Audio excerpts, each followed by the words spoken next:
Magandang araw mga kaibigan.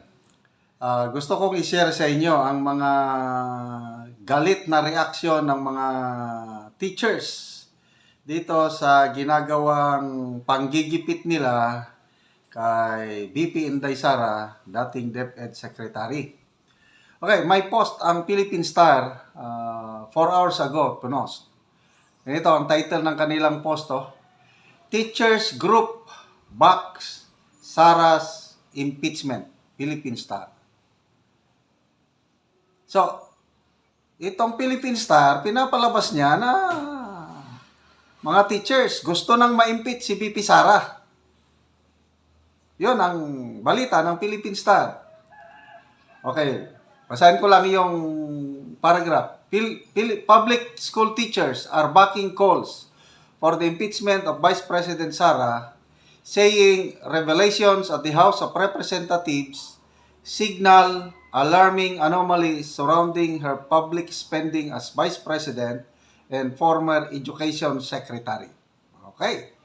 So, at a glance, kita mo, delikado si VP Sara.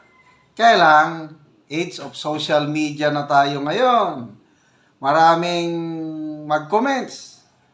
Binasa ko ang mga comments. 5,800 comments. Ang dami na after 4 hours. Okay. Basahin natin. Binasa ko ng mga comments. Halos 90% disagree.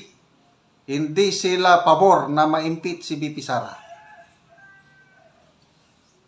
Grabe na yung overflowing of support.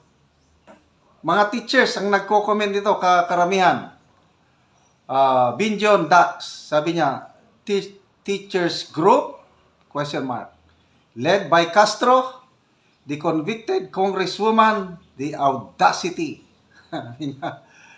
Si Ed Melen Bonds, Philippine Star, CPP, NPNDF, supporter ka na din ba?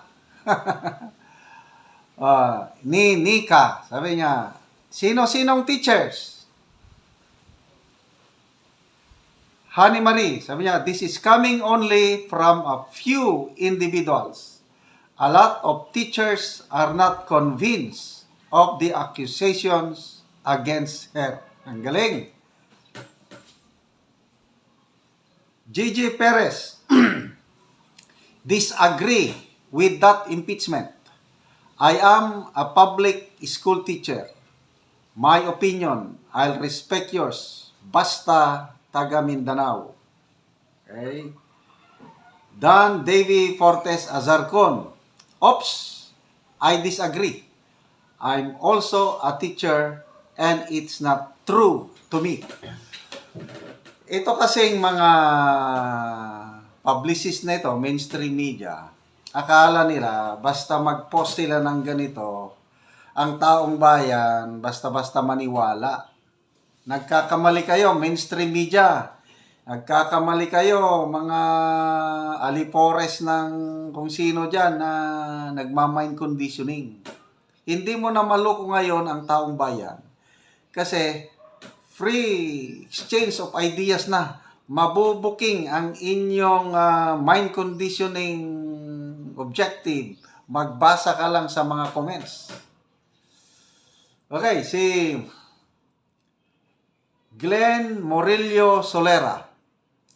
Disagree ako. I am a public school teacher and I support VP Sara.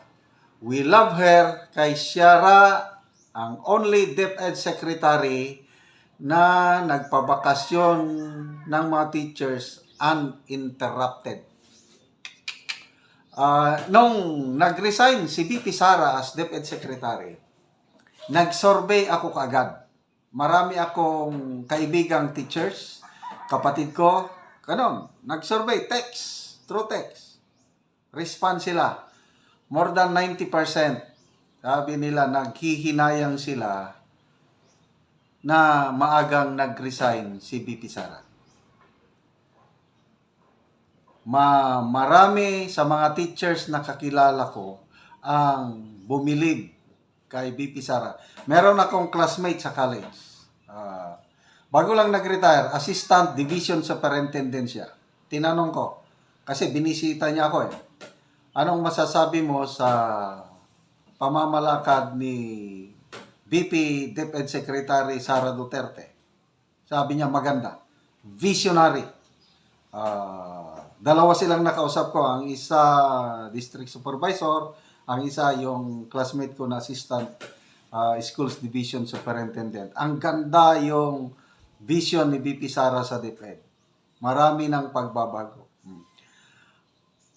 Tinanong ko yung pamangkin ko na public high school teacher. Anong masasabi mo, iho? Sabi ko, pag-resign ni VP Sara. Sabi niya, masyadong maaga, uncle. Pag-resign niya. Sayang, ang ganda yung nasimulan na yung matatag curriculum. Maganda. Sana, in-implement niya muna yun. Kaya lang, hindi ko siya masisi kasi sobra nang napupolitika ang kanyang posisyon. Sabi niya, ako, Marcos supporter ako nung una. I supported BBM. But now, sabi ng pamangkin ko, nakita ko na hindi na maganda ang pamamalakad ng BBM administration. Kaya ako, maka-Duterte na ako. Sabi ng aking pamangkin. Nasa La Union itong pamangkin ko public school teacher. Okay. Itong pamangkin ko na ito, nung una nag-apply. Hindi makapasok-pasok. Mahirap makapasok sa public schools dahil palakasan. Kailan nung pag-upo ni VP Sara as DepEd Secretary, nawala yung palakasan. Nako, sa ranking, number 1 itong pamangkin ko nung wala ng palakasan. Kapasok kagad. So, yun po ang nakita kong kagandahan sa leadership ni VP Sara nung DepEd Secretary pa siya. Isa na yan, yung hindi nila makalimutan na benefits nila yung uninterrupted vacation. 1 month. Okay, magbasa pa ko. Maria P. Ampit, disagree. Nante Bangot, once a public, Maria Grandiosa Marcotes, I am a public school teacher. We do not engage in any political activities. We must be non-partisan because we serve in electoral process and we should focus on the welfare and education of our learners. Correct. Bakit may post ng Philippine Star na teachers back the impeachment? Political activity na yan. Kaya kalokohan itong Philippine Star na ito na Jodami Aguirre, sabi niya, disagree. I am a public school teacher. Jemaime Lagono, disagree. I am a public school teacher too. It's only ACT, yung Alliance of Concerned Teachers, agreed minority mas daghan me, disagree. Bakit nila lahat? Ay, sus. Jenjen Perez, I'm a public school teacher. I beg to disagree. Ayan James Tablo, coming from, question mark, Alliance of Concerned Teachers Party List by Castro? Richard Olya Oracoy, disagree. Yang Orkina, I'm a public school teacher and this news is not true. Okay. Jen Ellen, strongly disagree. Hazel Pimentel Aleco, teachers are neutral. Huwag ninyo kaming idamay. Correct. Dapat ang mga teacher natin, dyan lang, magturo lang. Huwag nyo nang idamay sa impeachment. Ano naman kayo? Marshall SBM, people power if VP Sara ma-impeach. Let's all defend her and keep her safe. To all Filipino who believes in our VP, let's protect her.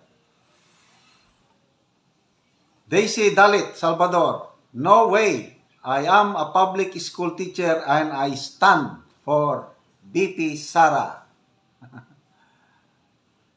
OJ Sanchez, I disagree. Romeo Nuevas, si convicted Castro lang ang may gusto niyan. So, wag nyo nang lokohin ang nakakaraming Pilipino. Yes, maybe, may mga members ng Alliance Concerned Teachers gustong ma-impeach si VP Sara. Ilang percentage lang, baka wala pang 1%. Ang daming teachers natin. Silang pinakamalaking agency. At salamat mga teachers. Please speak out. Huwag kayong papayag na gagamitin ang grupo nyo para sa mga political activities na ito. Dapat mag-focus lang kayo sa pagtuturo sa ating mga kabataan.